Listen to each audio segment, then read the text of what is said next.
Buenas tardes. Tenemos aquí con nosotros hoy para impartir la conferencia un amigo, un buen amigo de la casa, el profesor Eduardo Ortiz, que nos ha acompañado y nos sigue acompañando con generosidad en todas las ocasiones en que le invitamos a participar en los cursos. El profesor Eduardo Ortiz es actualmente, como saben por el programa, profesor de la Universidad Católica de Valencia. Él se licenció y se doctoró en filosofía en la Universidad de Valencia. Su tesis doctoral lleva por título La teoría de la persona en la obra de Peter Strawson, y su formación filosófica ha discurrido por la línea de la filosofía analítica. Y también desde ese campo, y abandonando también ese campo, la antropología y la ética en general. Él es profesor en la Universidad Católica de Valencia y también en el máster, en la licenciatura en Teología Moral y en el máster en Ciencias de Matrimonio y la Familia del Pontificio Instituto Juan Pablo II de Valencia, la sede de Valencia, desde el año 95. Su formación y los temas que él aborda son muy extensos, muy ricos y muy jugosos también, porque retoma muchos hilos que vinculan la antropología, la ética, la reflexión metafísica, la teoría del conocimiento. Por eso leer a Eduardo Ortiz siempre es muy enriquecedor, porque siempre se aprende mucho de él, sin abandonar la realidad, que es lo que nos reprocha el lector a los filósofos. Él tiene los pies bien puestos en la realidad. Cito algunas de sus obras y de sus publicaciones. Él tiene publicado un libro con José Ignacio Prats y Arolas titulado La persona completa, aproximación desde la antropología, la psicología y la biología, como digo, con los pies en la tierra. Artículos tiene muchísimos, trabajos y colaboraciones en obras de varios autores, tiene muchísimos, cito algunos títulos, por ejemplo, Hedonismo y sentido, Relativismo relativo, La acción epifanía de la persona, publicado en italiano, El personalismo de la fides et ratio, Ética de la sexualidad y sociedad pluralista, Libertad y familia, Acerca del lugar del amor en la acción humana, Verdad e historicidad de la experiencia del amor, Sobre la felicidad, etcétera, etcétera. ¿Qué podría yo destacar de Eduardo Ortiz? Algunos de los cargos de gestión que ha desempeñado y sigue desempeñando en la Universidad Católica de Valencia, pues le acreditan como una persona cercana, que sabe tratar con los hombres, que ama la filosofía y ama la investigación filosófica, pero también preocupado por el mundo de la universidad, la formación y la educación de nuestros jóvenes. Él es una persona que habla solo de lo que está convencido, y eso hace que escucharle sea también una experiencia de búsqueda en un camino compartido hacia la verdad. Por mi parte, Eduardo, te agradezco que hayas aceptado esta invitación, que hayas aceptado también preparar este tema, en el que, pues, en principio me decías que era un nuevo campo de exploración, la mujer y la sensibilidad moral. Estoy segura de que no nos vas a defraudar, como nunca lo has hecho, y tienes la palabra. Gracias. Me oyen ustedes, ¿no? Me oyen ustedes. Bien, pues nada, buenas tardes y gracias a Sara Gallardo, a la profesora Sara Gallardo, compañera y amiga, por invitarme, también a Teresa Cid, por invitarme a este seminario de pensamiento Ángel González Álvarez, 18º curso, 18º curso de Antropología Filosófica, Mujer, sé lo que eres. Bien, mi contribución va a versar sobre el tema de la mujer y la sensibilidad moral, y creo que tiene un esquema, creo que les han repartido un esquema. Entonces, bueno, voy a decir alguna cosa en torno a la disyunción polar varón-mujer y la gramática del amor. Luego quiero hacer referencia al relato, a un relato de un naufragio, así se llama, así lo caracteriza un filósofo contemporáneo respecto a la cultura moral moderna y contemporánea. Después me centraré en el tema ya de la sensibilidad moral de la mujer y por último una conclusión. Bien, en primer lugar, yo creo que a la hora de afrontar este tema, que a mí me inquietaba un poco, hablar sobre la mujer, en fin, es un tema que está tan cerca, yo soy una persona casada, está tan cerca y a la vez está culturalmente tan en la superficie que bueno, uno dice, podré distanciarme y decir algo que valga la pena. Vamos a ver, ¿no? Bien, la primera cosa que yo creo que hay que decir es que no hay persona sin personas, ni personas sin amor. La comunión entre las personas, la unión entre las personas, es el origen y el humus y la meta de la realidad personal.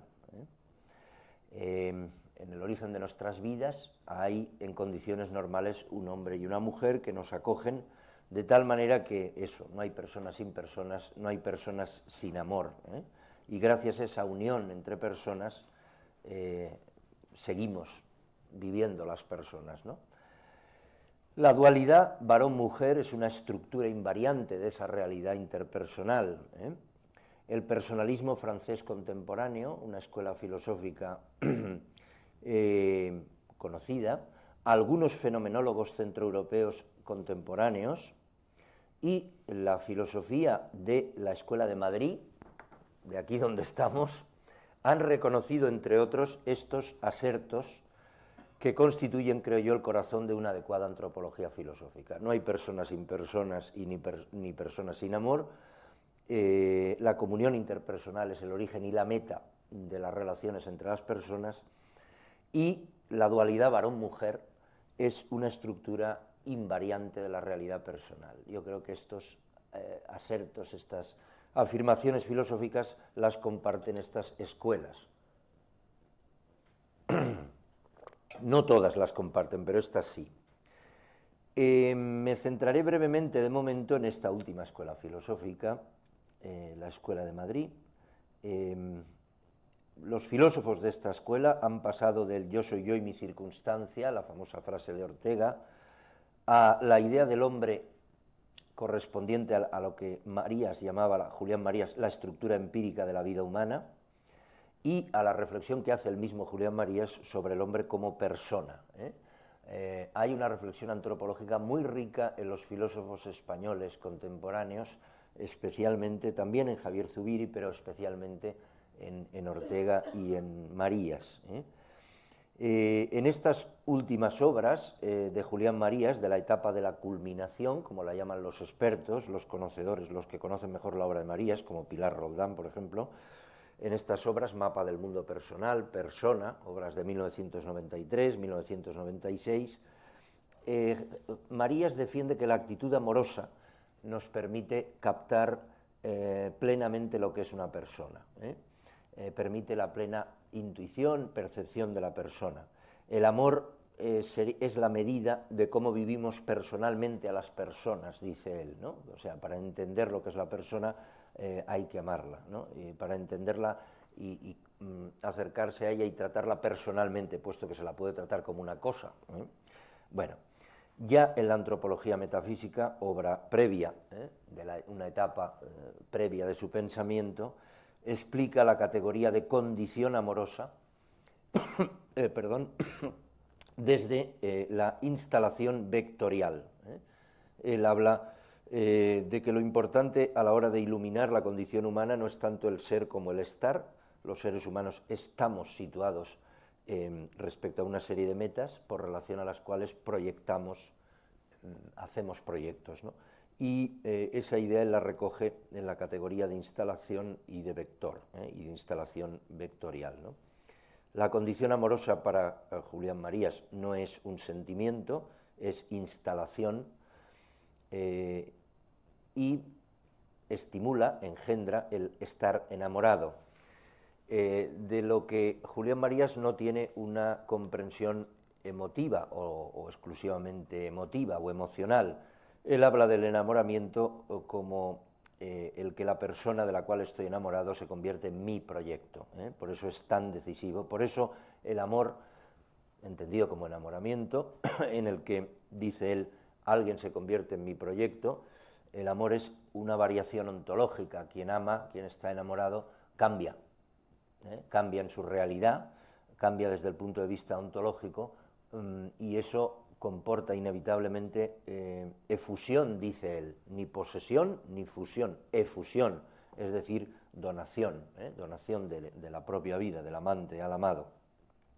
Bueno, en esta etapa madura del predominio, dicen los expertos, los conocedores de la obra de Julián Marías, la condición amorosa, dice él, tiene un supuesto básico, que es la condición sexuada varón-mujer.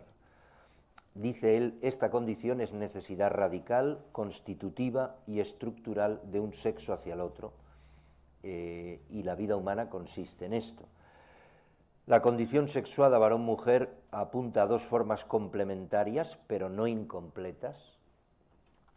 Lo confirma él en la etapa última de sus obras, de su pensamiento, en sus últimas obras, en las que dice que la vida humana, le cito, se realiza en dos formas bien distintas, varón y mujer. Ambas tienen carácter personal y por eso la igualdad les pertenece lo que tienen de personas. El caso, de todas maneras, es que, siendo iguales, hay una diversidad radical, dice él, que afecta directamente a las dos formas de persona, masculina y femenina. Bien, Marías piensa esta diversidad considerando que estamos ante una disyunción polar y recíproca. Habla de la condición sexuada varón-mujer como una disyunción polar y recíproca. El varón es el programa de la mujer y la mujer lo es del varón. Esta disyunción, varón-mujer, ni divide ni separa, dice él, sino que vincula, dice literalmente. Bueno, de tal manera que no cabe realizarse el uno al margen de la otra, ni la otra al margen del uno. El amor varón-mujer es, para el filósofo vallisoletano, y que estudió aquí en Madrid, es el amor varón-mujer aquel del que derivan todos los demás amores. Él considera que el amor varón-mujer es el tipo más importante del amor del que derivan otros tipos de amor. Bueno, esta reflexión, no sé qué les parecerá a ustedes, pero no es de recibo. Hoy no es de recibo. Está en entredicho. Yo vivo en 2016, no estoy escondido en una caverna y ya lo sé que no es de recibo, que tiene muchas objeciones delante y sin embargo a mí me parece que vale la pena reproponerla y vale la pena recuperarla. Por cierto, está escrita en un magnífico castellano. Bueno, ¿qué dificultad hay en asumir esto que acabamos de repasar de la mano de Julián Marías? Podíamos haberlo hecho de la mano de Edith Stein, o de Karol Wojtyła, o de Manuel Munier, o de otros, pero lo hemos hecho de la mano de este filósofo. ¿Qué dificultad hay en aceptar esto? Que yo creo que es un marco adecuado para entender la sensibilidad, qué es la mujer y la sensibilidad moral propia de la mujer. Bueno, ahora va el relato.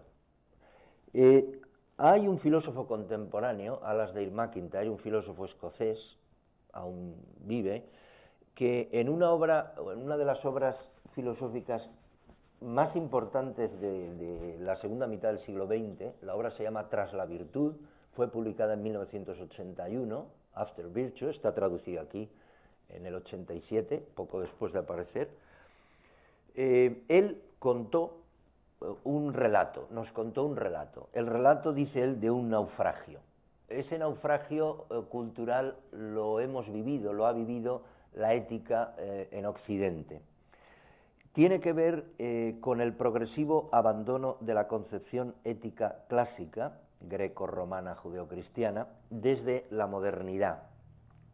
Bueno, no puedo detenerme demasiado en esto, pero el hecho es que desde el Renacimiento se impone una manera de entender el mundo que es la debida al mecanicismo. La naturaleza es materia en movimiento, así lo ven los científicos y filósofos del Renacimiento y del Barroco y de la Ilustración.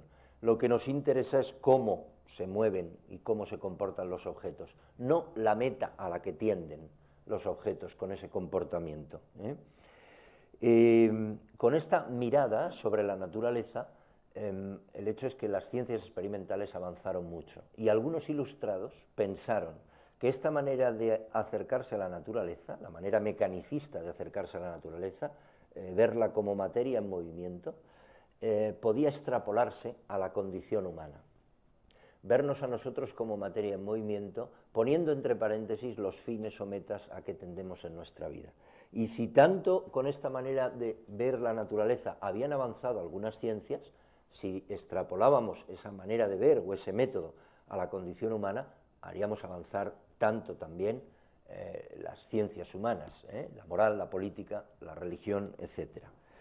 Bueno, bien, esta manera de acercarse a la naturaleza y a la condición humana trae consigo la separación entre las cuestiones de la felicidad y la justicia, entre otras cosas, ¿no?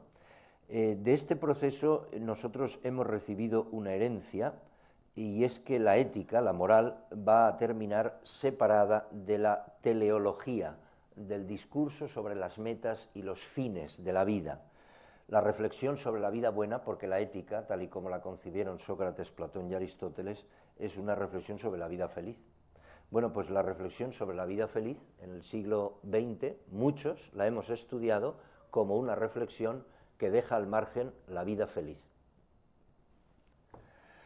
A nosotros nos han llegado los fragmentos de un naufragio, dice este filósofo escocés, decía en 1981. A nosotros nos ha llegado una serie de palabras que formaban parte del vocabulario de la ética: deber, obligación, justicia, felicidad, amistad, virtud, vicio, placer, dolor, afectividad, pero esas palabras no están hiladas, no están vinculadas por un relato como lo estaban en la concepción clásica grecorromana judeocristiana de la ética. Al lado de haber recibido estos fragmentos, la cultura ética o moral contemporánea, al lado de esto tenemos un yo, el yo de los filósofos, el yo del que hablan los filósofos, es en la edad moderna, desde el siglo XV y XVI hasta el XVIII y luego más adelante, todavía más, un yo cada vez más desencarnado y desincardinado. Recuérdese el experimento mental de Descartes con el que se inicia la filosofía moderna.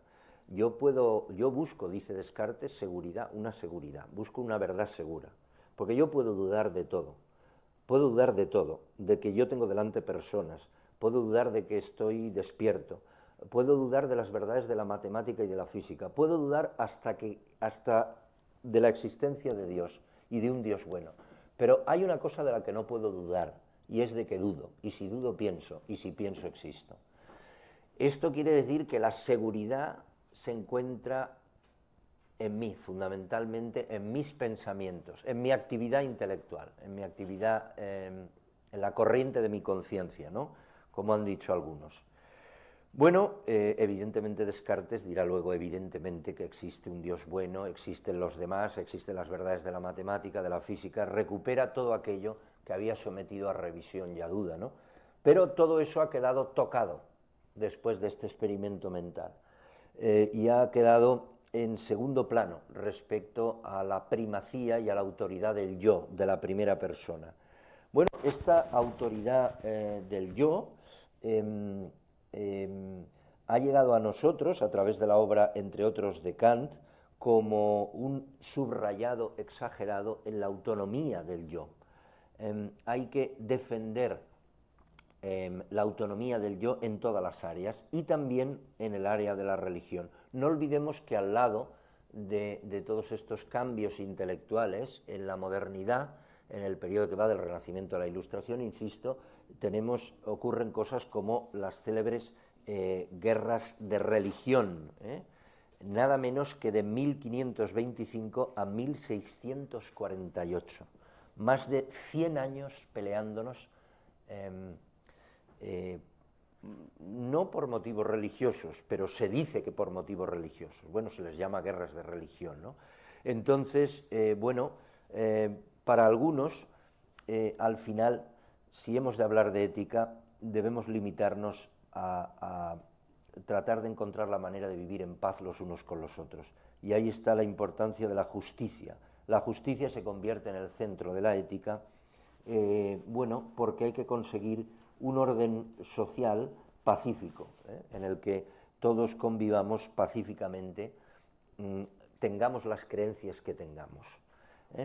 Bueno, la ética, a lo largo, esto es un proceso que no es de un día ni de dos, evidentemente, estoy aludiendo a nada menos que a 4 siglos, la ética progresivamente se va refugiando en el terreno de la justicia y en el énfasis en la autonomía personal, ¿no? Al lado de estos cambios intelectuales está también, he aludido antes al fenómeno de las guerras de religión, pero está también la privatización de la vida familiar y de la experiencia y el mundo de la mujer,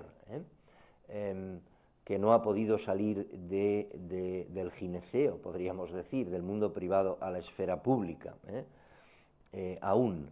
Bueno, el hecho es que en el siglo XX han denunciado algunos filósofos, y especialmente algunas filósofas feministas y no feministas, las éticas acaban muchas veces defendiendo inconsistencias, porque proponen adoptar el punto de vista del otro.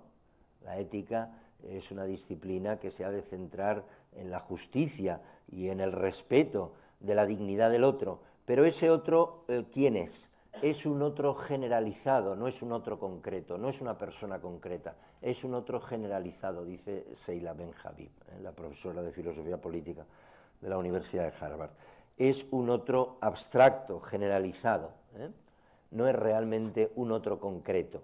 De tal manera que nos hemos encontrado en buena parte de la ética contemporánea, estoy hablando ya del siglo XX, con una reflexión abstracta, desencarnada, opaca para con la persona concreta de carne y hueso, que no tiene en cuenta tantas veces cosas como lo que antes hemos escuchado o lo que antes hemos recreado respecto a la condición sexuada de parte de Marías, ¿no? El hecho de que hay un par básico de la reflexión antropológica, que es la disyunción polar varón-mujer, ¿no? Bueno, pues eso no es tenido en cuenta en el ámbito, algo tan evidente como eso no es tenido en cuenta o no es adecuadamente recogido en el ámbito de la ética, ¿no? Bien, entonces,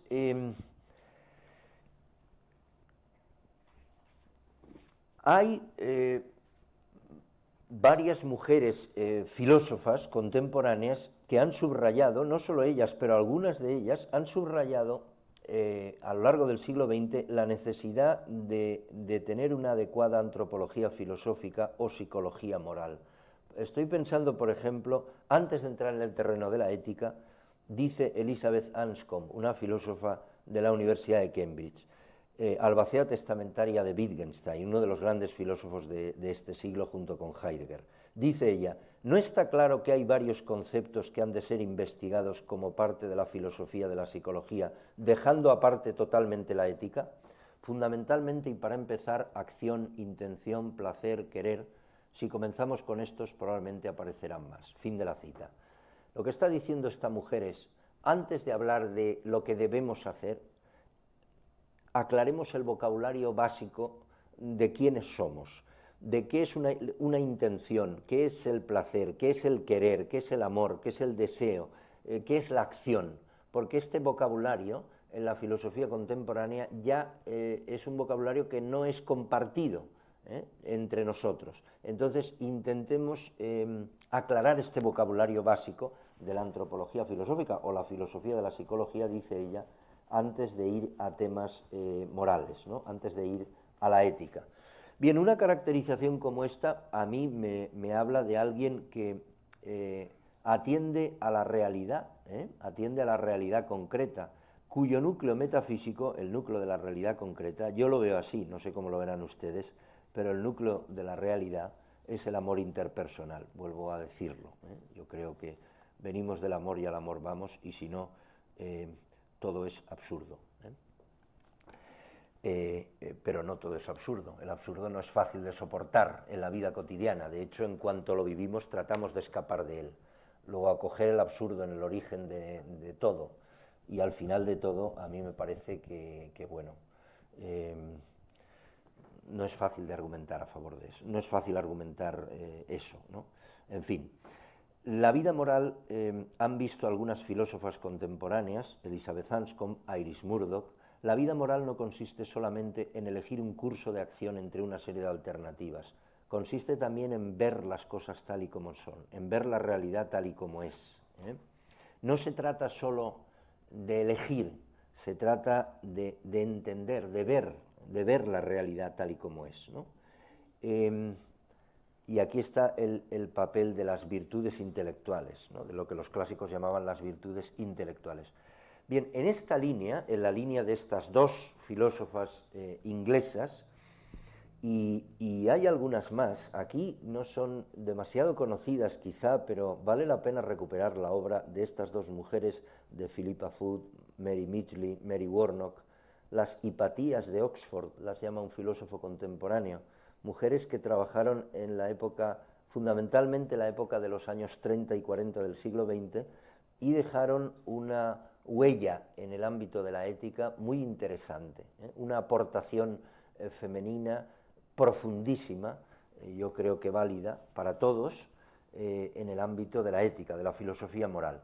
De hecho, de la mano de ellas, hay quien más recientemente, más ya hacia final del siglo XX, ha elaborado un alegato articulado a favor de una ética del amor y no de la obligación, una ética del amor y de la confianza, la ética, más que la dignidad y el respeto al otro, que sí, sin duda alguna, esos son mínimos morales, ha de subrayar la importancia del amor y de la confianza hacia la persona concreta, la confianza hacia la persona concreta. Entonces, una propuesta ética adecuada es aquella que tiene en cuenta y enseña a acoger al otro, pero al otro concreto, no al otro generalizado, como han acabado defendiendo las éticas, algunas de las éticas modernas de inspiración kantiana. El otro concreto es, dice una filósofa contemporánea, lo no pensado, lo no visto, lo no oído de las éticas universalistas, ¿no? Bueno, una fuente contemporánea de esta idea es la crítica que hizo John Murphy y Carol Gilligan, una feminista importante contemporánea, a Lawrence Kohlberg. Lawrence Kohlberg, yo no puedo detenerme demasiado en esto ahora. Bien, este filósofo y psicólogo contemporáneo tiene un test que sirve para adivinar si el desarrollo moral de una persona, de uno de nosotros. Entonces, cumplimentando el test, uno descubre hasta qué punto un hombre o una mujer está en un estadio avanzado o no del desarrollo moral de los seres humanos. Entonces, este test de Kohlberg, famosísimo, habla de 6 estadios, y Kohlberg lo aplica a una serie de estudiantes suyos y descubre que los varones suelen alcanzar una puntuación más elevada que las mujeres. Pero este test es un test en el que la ética es considerada desde un punto de vista fuertemente kantiano, como una serie de principios morales universales. ¿Qué es lo que piensa mucha gente que es la ética? Y quizá alguno de ustedes lo piense así. La ética son normas, leyes, reglas, principios. Bueno, eso es un pequeño capítulo de la ética. Eso no es el corazón de la ética. No lo es para algunas filósofas contemporáneas, pero tampoco lo era para quienes idearon lo que es la ética, para Sócrates, Platón y Aristóteles, para los cuales podíamos hablar de principios, normas universales, sí, Aristóteles dice, el adulterio, el homicidio y el robo son cosas que antes que cometerlas vale la pena dejar de vivir. Eso lo dice él en el libro 3 de la Ética Nicómaco. De tal manera que hay absolutos morales o principios o normas morales universales. Pero esto que acabo de decir, citando a Aristóteles, ocupa una parte pequeña de su reflexión ética, porque a Aristóteles lo que le importa al hablar de ética, como creo que a muchos, es la vida feliz, la vida buena, si es que eso es posible en este mundo, y hasta qué punto es posible. Bueno, pues Kohlberg, sin embargo, no tiene esta visión de la ética clásica, sino que tiene una visión moderna, kantiana, de la ética, según la cual la ética es fundamentalmente sujetar la conducta a principios, a normas, a reglas. Y no digo que eso esté mal, pero vuelvo a repetir, insisto, pero es insuficiente. Y desde este punto de vista elabora su test y descubre que bueno, los estudiantes, los varones, alcanzan una puntuación más elevada que las mujeres, ¿no? Carol Gilligan y un compañero hicieron un estudio alternativo mostrando que la metodología de su maestro, de Lawrence Kohlberg, es una metodología tendenciosa y olvida la importancia del contexto y de la situación a la hora de actuar.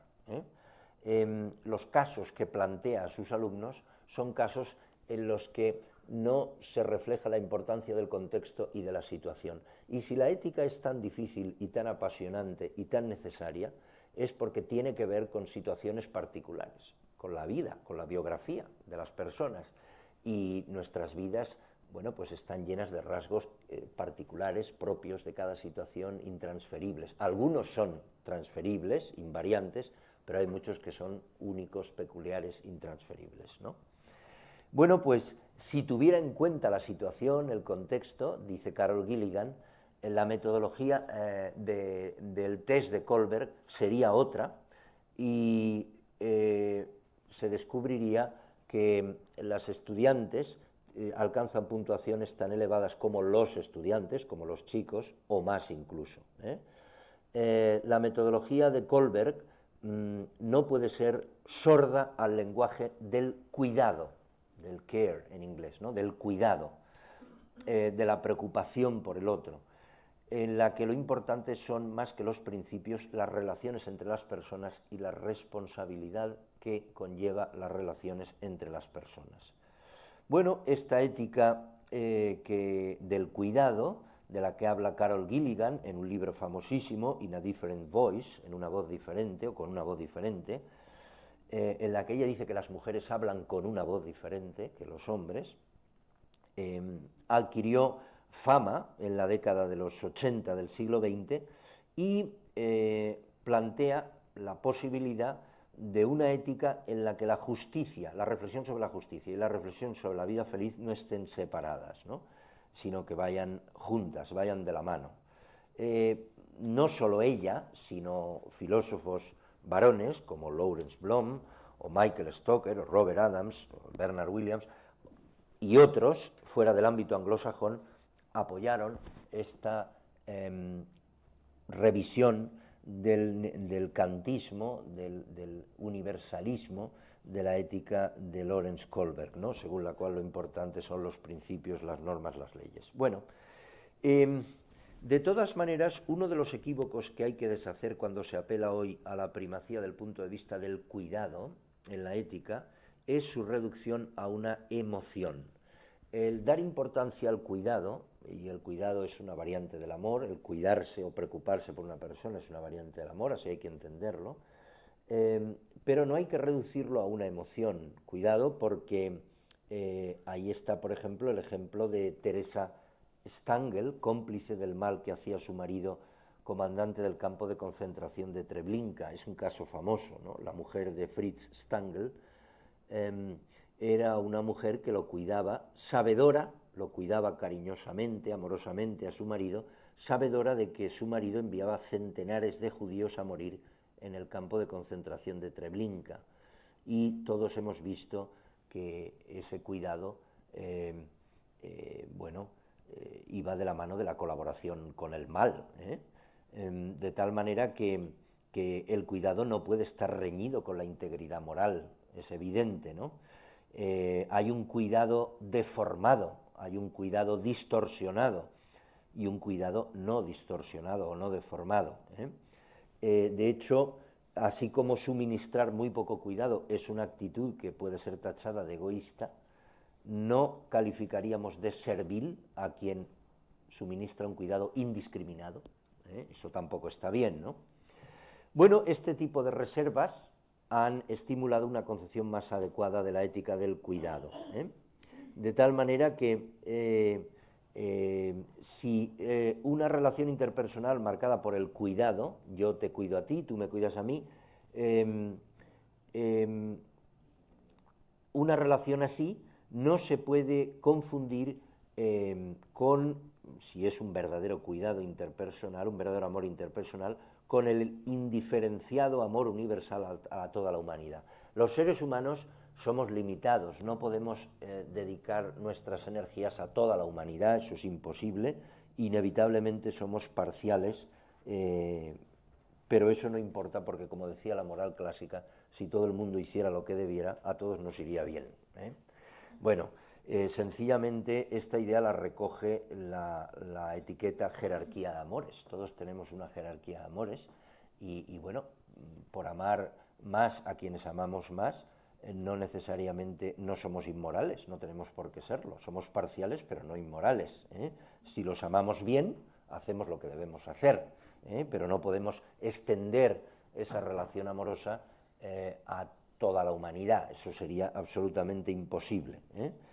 Bueno, de todas maneras, una ética del cuidado no tiene por qué reducirse al ámbito doméstico, no tiene por qué reducirse al ámbito doméstico, aunque el cuidado y el amor se aprenden, como dice una filósofa feminista contemporánea, se aprenden en casa, Nell Noddings, en casa, pero su alcance no tiene por qué reducirse a la casa, puede salir a la esfera pública y puede afectar al ámbito público y hasta el ámbito internacional.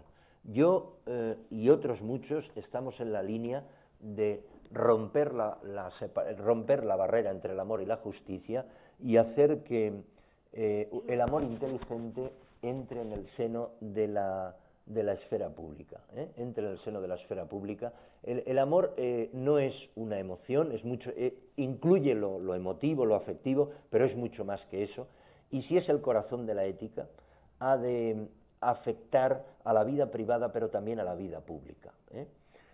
Bueno, esto algunas feministas contemporáneas lo están subrayando y a mí me parece absolutamente pertinente. Una ética adecuada del cuidado ha de interpretar la experiencia humana con discernimiento, reconociendo, por ejemplo, el hecho de que las personas somos seres interdependientes, algo muy importante, así como la primacía de la crianza y del cuidado de los hijos por parte del padre y la madre frente a la práctica del contrato.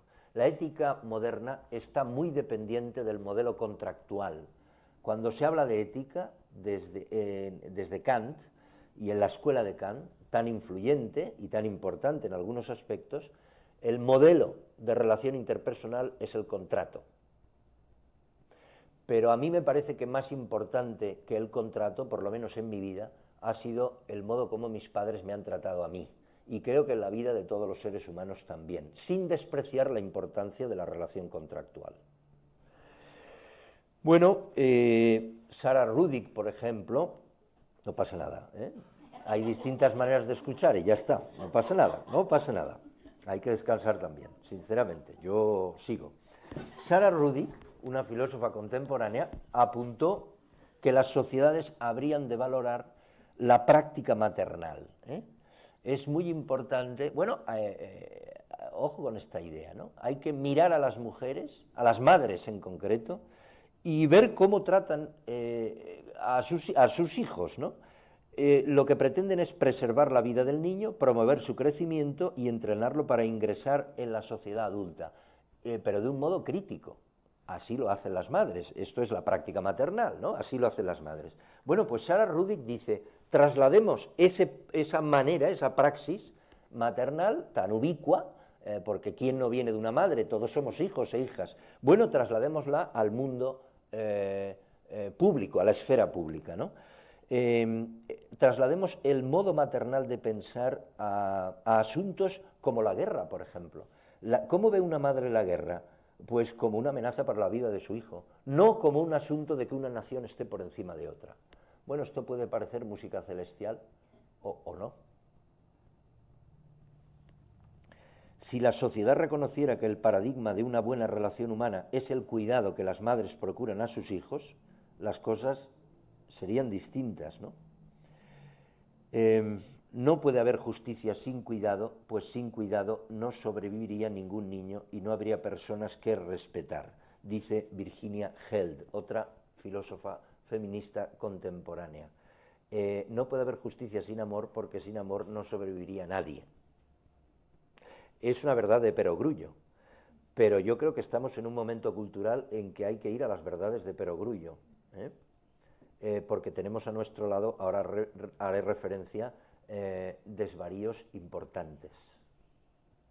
Bueno, otra de las propuestas contemporáneas más interesantes en la línea de la ética feminista del cuidado es la de Eva Kitai, quien se centra en las relaciones de dependencia y en el trabajo de las personas que cuidan a dependientes. Ella considera que hay un modelo, además que conoce de primera mano porque tiene una hija dependiente, esta catedrática de filosofía de la universidad, de una de las universidades que hay en Nueva York, no es la NYU, pero es la Stony Brook University de Nueva York. Ella dice: hay un fenómeno, puestos a mirar a un modelo de relación interpersonal, deberíamos centrarnos en la dependencia, en la relación que tenemos con las personas dependientes, porque además, quitémonos el antifaz. Todos somos dependientes severamente dependientes en algún momento de nuestra vida. En el momento de los primeros años de nuestra vida, en los últimos años de nuestra vida y presumiblemente también durante el resto de nuestra vida, a lo mejor cuando estamos enfermos. Luego, es algo que ha apoyado también Alasdair MacIntyre en una obra de 1999 que se llama Animales racionales dependientes. Los seres humanos somos animales racionales, sí, pero somos dependientes. Entonces, tanto MacIntyre como Eva Kitai dicen: la manera de entendernos a nosotros mismos y de proponer una ética adecuada sería tener presente la relación que tenemos con las personas que llamamos dependientes, ¿no? Que tenemos los familiares y también los trabajadores, que trabajan con ellos y no son familia. Bueno, este paradigma de la relación de la dependencia habría de guiar la política sobre la igualdad, puesto que todos hemos tenido la experiencia de la dependencia radical de alguien, todos somos hijos de una madre, como hemos dicho antes, ¿no? Cuidando a quienes trabajan en el ámbito de la dependencia, incluyendo las madres y los padres, la sociedad cumple el deber de ser justa. Una sociedad justa es una sociedad que debe apoyar a quienes trabajan con los dependientes, debe apoyarlos de manera sobresaliente, especialmente a los padres, a las madres y a los trabajadores, a los que trabajan con quienes no producen, por decirlo rápido, de un brochazo. Eso habla de la calidad moral de una sociedad. Bueno, algunas aportaciones de las éticas feministas del cuidado nos ayudan pues a reconocer, como se está viendo, que la concepción adecuada de nuestra identidad personal es relacional. Las personas somos seres en relación, no yoes, egos o yoes desarraigados y desincardinados. Además, una ética adecuada es la que asiente a la primacía del amor en nuestra experiencia. El acento en el cuidado, en el amor bien entendido, nos ayuda a aquilatar también el valor de otras aportaciones feministas. Y estoy pensando aquí otras, de otro tenor, pero a las que hemos de hacer referencia, aunque sea breve. Las que están centradas exclusivamente no en el cuidado, en el amor y el cuidado que las mujeres y los hombres nos procuramos los unos a los otros, sino en el tema del estatus que la mujer tiene en la sociedad, en el mundo, pero desde la perspectiva del poder, de la dominación y la sujeción. Para este punto de vista, la justicia, diríamos, precede al amor. No el amor a la justicia, sino la justicia precede al amor. Hay quien ve las cosas así. Y tenemos que, yo no me puedo ir de aquí sin decir eso, sin reconocerlo. Ahora veremos cómo lo afrontamos, ¿no? Ahí están las aportaciones de las feministas liberales, cuyas raíces están en la reivindicación de los derechos de la mujer por parte de Mary Wollstonecraft, la famosa, la obra de John Stuart Mill, el movimiento sufragista del siglo XIX. Ahí está también el llamado feminismo radical o cultural, que proponía liberación en el ámbito de la sexualidad y la reproducción. Acuérdense, la década de los 60 del siglo XX, el mayo del 68, aquello fue una revolución de parentesco, dice Vicente Verdú, el escritor del País, crítico sociólogo del periódico El País. Él confiesa en un artículo de 2008, a los 40 años del 68, yo estuve en aquella época, queríamos una revolución de parentesco, de sexualidad, matrimonio y familia. Queríamos una nueva manera de vivir todo eso. Bueno, el feminismo radical o cultural propuso en un principio una manera libertaria de vivir la sexualidad, la reproducción, y ha terminado tachando de opresiva la misma institución de la heterosexualidad. Incluso ha acabado rechazando en algunas de sus representantes el mundo masculino en favor del femenino y del homosexual femenino. Ahí está la propuesta de la ética lésbica de Sarah Hoagland o Madeline Fry, que tiene su predicamento en el mundo occidental especialmente. También está el feminismo marxista o socialista, empeñado sobre todo en lograr salarios justos para hombres y mujeres, una igualdad en ese ámbito, en el ámbito económico y político. El feminismo multicultural, que subraya el carácter inseparable de las estructuras y los sistemas de género, raza, clase social, respecto al varón y la mujer. El feminismo global y postcolonial, que reflexiona sobre el hecho de los privilegios que disfrutan las mujeres del primer mundo a expensas de las mujeres del tercer mundo. El ecofeminismo, que añade a las preocupaciones anteriores la atención a nuestra responsabilidad por los animales no humanos, en clave de cuidado y atención, el tema de la relación con la naturaleza en general. El feminismo existencialista, que propició la obra famosísima de Simone de Beauvoir, amante de Sartre, El segundo sexo, obra famosísima, muchos de ustedes habrán oído hablar, o quizá todos, en la que se dice que el varón se ha considerado a sí mismo como el yo y a la mujer como el otro, la mujer es el otro. Entonces, las mujeres, propone Simone de Beauvoir, y muchas al hilo, en la estela de esta obra, han de dejar de definirse en los términos que suministra el varón. El feminismo psicoanalítico, mientras los chicos crecen deseando separarse de sus madres y sus hermanas, las chicas lo hacen como mujercitas, de tal manera que las mujeres se separan menos de las familias que los hombres y crecen menos psicológicamente que los hombres, dicen algunos psicoanalistas y denuncian las feministas psicoanalíticas, ¿no? Bueno, por tanto hay que liberarse del corsé de mujeres dedicadas a tareas del hogar y varones dedicados a la construcción del mundo y descubrir los beneficios de la vida del hogar y de la vida laboral. Hay que abandonar también esa idea del complejo de que la manera de pasar de la naturaleza a la cultura es traspasar el complejo de Edipo. O sea, algunos psicoanalistas, en una lectura burda, pero que se ha propuesto en muchos ambientes de la naturaleza humana, dicen, claro, el chico crece más porque por miedo a la castración que le puede producir su padre, dada la ligación que tiene con su madre, se escapa de la familia. Pero ese problema no lo tienen las mujeres, que no tienen los órganos genitales de los hombres. Eso hace que estén encerradas en el claustro familiar y no crezcan adecuadamente. Bueno, esta es una manera reduccionista de entender la naturaleza humana, pero de la que las feministas que se mueven en el ámbito del psicoanálisis han intentado separarse desde hace tiempo, ¿no?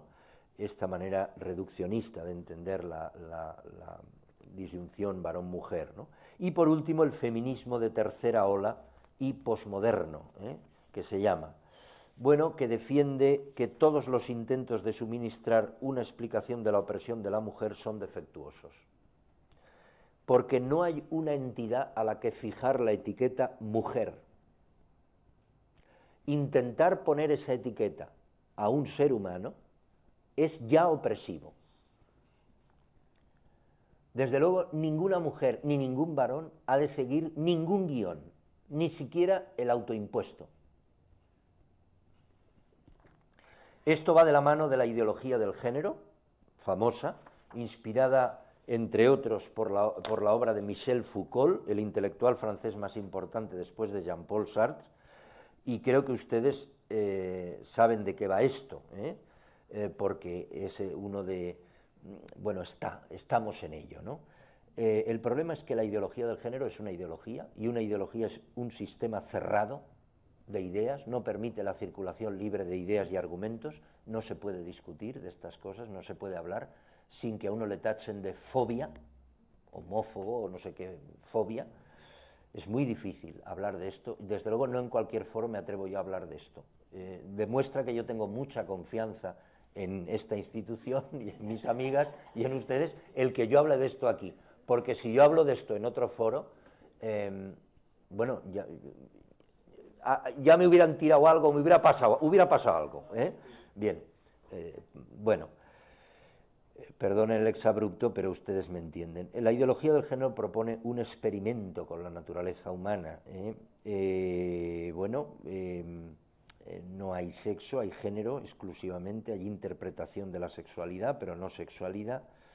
El problema es que ¿no habíamos quedado que con los seres humanos no se hacen experimentos? Eso lo dicen todos los códigos deontológicos. Pero se proponen experimentos con los seres humanos, ¿no? Por ejemplo, el andrógino. Lo ideal sería tener todas las sexualidades, o ninguna de ellas, e ir poniéndonos una detrás de otra, según deseáramos, según quisiéramos.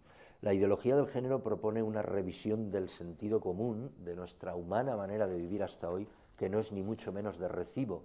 De hecho, la ideología de género propone acoger lo raro y lo virtual en el ámbito de la sexualidad. Lo queer, lo raro, lo extraño, ha de ser visto como normal, y lo virtual también. Hay un sexo cibernético, etcétera, etcétera. Bueno, todo esto está favoreciendo, lo siento mucho, pero es así, el pansexualismo. Vivimos en una sociedad hipersexualizada, y ahora ya no hablamos de los terapeutas, no hablan solo de adicción, como sabemos, a las drogas, sino también de adicción a la sexualidad. Esto es así, y bueno, tenemos ahí un problema delante, ¿no? Que afrontar.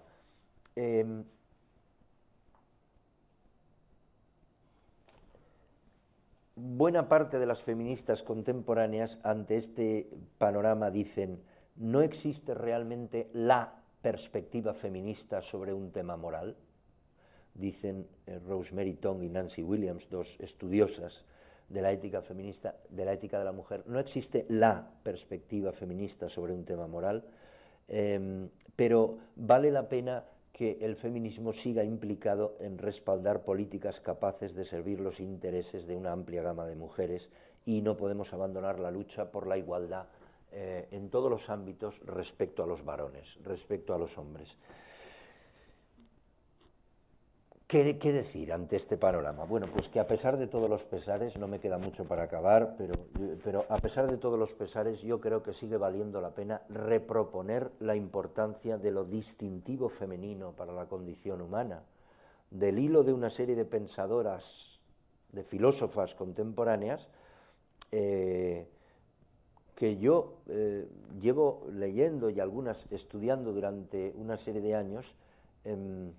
Estamos recuperando lo mejor de la tradición filosófica y algunas intuiciones muy valiosas en el ámbito de la filosofía. Lo digo sinceramente, de hecho he citado a unas cuantas, quizá demasiadas, les he aturdido a ustedes. Desconsiderar que existe lo distintivo femenino sería hacer oídos sordos a otro desafío, el desafío que propuso la tradición judío-cristiana a todas las culturas de la humanidad, según el cual la capacidad de acoger al otro por parte de la mujer es tal que puede hacer espacio en ella hasta a Dios. Eso es lo que propone la tradición judío-cristiana, se acepte o no se acepte. Habla de que la mujer puede acoger al otro hasta el punto de acoger, hacer espacio en ella, amparar a Dios. Claro que sí, eso puede tener lugar es porque el magnetismo femenino es poderosísimo. Es la capacidad de incitar que, dice Julián Marías, la gracia y la belleza femeninas tienen, la belleza personal, está hablando él. ¿Hacia dónde incita ese magnetismo femenino? Hombre, pues no habría de ser hacia abajo, no, sino hacia arriba. La misión de la mujer, dice Julián Marías, es tirar hacia arriba de sí misma y del hombre prendado de ella, prendido en ella. En el fondo,